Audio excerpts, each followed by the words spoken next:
Hey, this is Greg from Culture Fiend, and in this episode, I'm going to be discussing ARP's new album, uh, New Pleasures, which is out July 15th on Mexican Summer.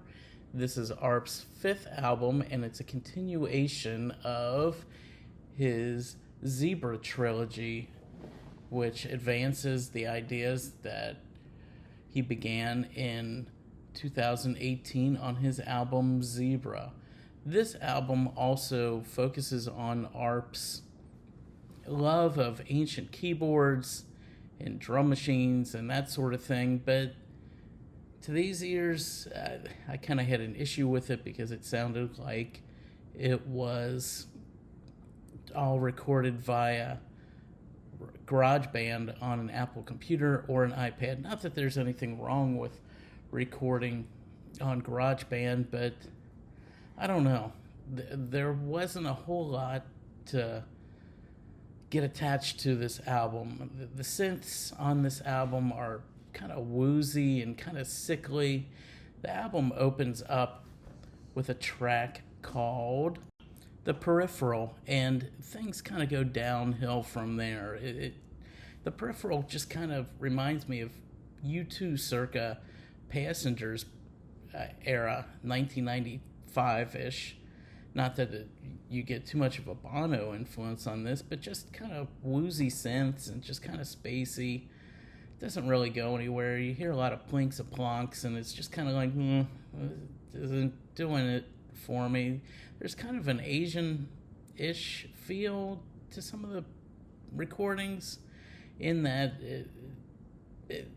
I don't know, it just has that influence in it. New Pleasures is the track that follows the first, and while I could honestly say that I made it about halfway through the track, I kind of lost interest and then fast forwarded a little bit to get to the end of the track. The other thing, I really kind of lost interest and focus when I was listening to this album. I guess a highlight would be a Nico, if you could call it that. It kind of is meandering. The synths on that song just sound kind of sickly and like they're half finished. Nothing really catches your attention or retains any sort of melody that's even appealing, or at least not to me. I mean, if you're into listening to ancient synths just for the sake of listening to ancient synths, hey man, that's good for you. But this album was very difficult for me to even enjoy. I tried listening to it in the car. I tried listening to it just sitting at home. I definitely was not good gym or workout music, and it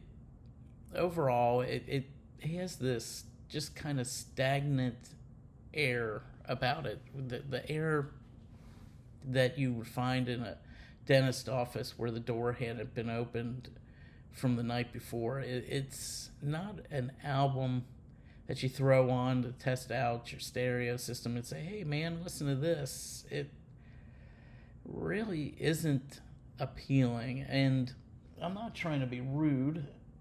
I'm sure Alexis Georgopoulos, who goes by the name of ARP, put a lot of hard work into this. It just wasn't for me. It was just a complete disconnect for me on this album.